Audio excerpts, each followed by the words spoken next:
What's going on, folks? This is your boy LB the Bliss with Surrealistic Studios, Surreal News, where the real is surreal. So check this out. So we all know that things have been exploding in Minneapolis and in the surrounding area out there in Minnesota, over the unfortunate murder of George Floyd by that person, that cop. I'm not gonna say his name, partly because I don't remember, but that dude that killed him, yeah. So they have been going nuts out there. They have been setting fires to buildings, and by they, I use that term loosely because I don't really know who's who and who's doing what, because there were some videos of there's some strange activity going on. Strange activity that leads me to believe that maybe some of the damage that's being done out there is not being done by people protesting for George Floyd. I just think there's something nefarious going on.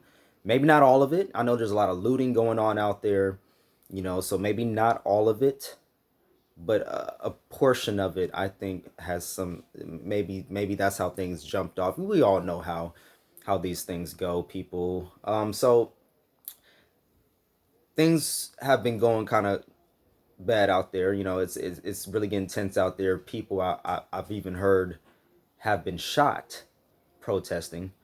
It's so bad now that they're actually arresting the journalists. So I'm sure you guys have heard. If not, a CNN reporter by the name of Omar Jimenez, happens to be a brown-skinned brother like me, perhaps a little darker.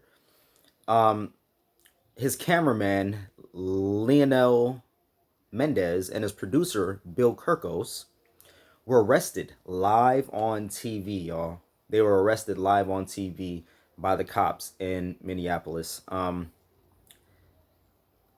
It's funny because they were reporting in the middle of the street, and they had just got a shot of the police coming in, swooping in, and arresting, I believe, a young lady, right?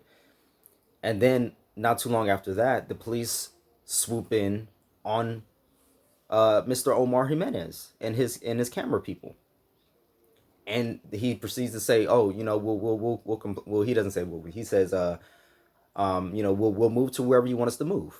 And he says, we'll move to wherever you want us to move, officer, sir. We'll comply. I'm paraphrasing. And they still arrested them.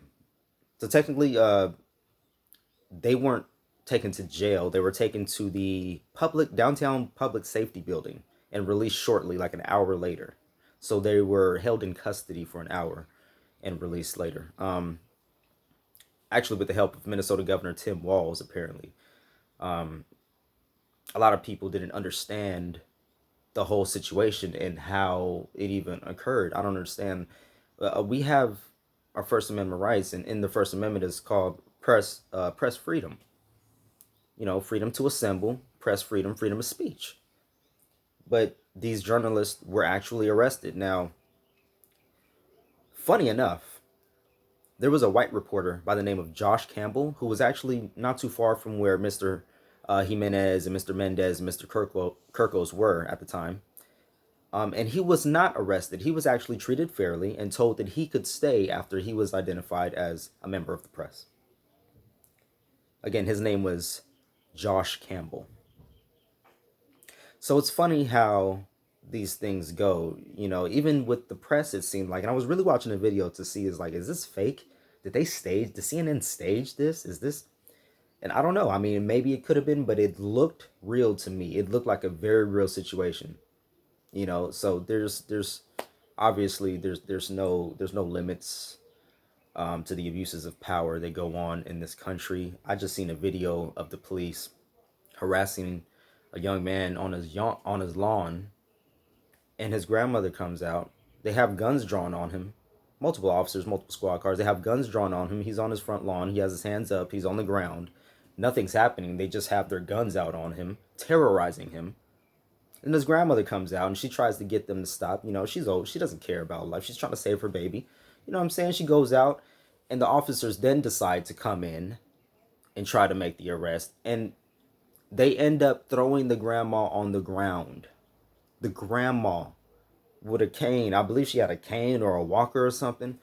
It was just horrifying. It was a very, very sad thing to see when it's your grandmother out there. You know, let me tell you something. These abuses of power that go on, I don't know if I could just stand there and watch my grandmother get beat by the cops, or watch, you know, somebody that I care about, or not even anybody that I care about. I don't think that I could just stand there and watch somebody being abused by the cops, or potentially literally being murdered in front of me, and I'm just standing there and I can't do anything about it. I don't think that I would be able to just stand there. You might have to just make two arrests, or there's going to be two graves. Because, and you know, and I'm not trying to sound all brave, and I know when the time ever comes, you know, fear may hold you back. You know, you may not want to lose your life that day, but you may just at least want to document it, so you know, it's on wax. You got the evidence. But I can't say that I would just stand there if it was like a teenager, a child, an elderly woman who's being literally murdered in front of me. I don't think that I have it in me to just let that slide. That's just my own personal take on that. Nothing to anybody who films these things. We absolutely need to film these things, and I'm not trying to take anything away from anybody, not at all, because this is terrorism what we're facing. Literal terrorism in the United States of America.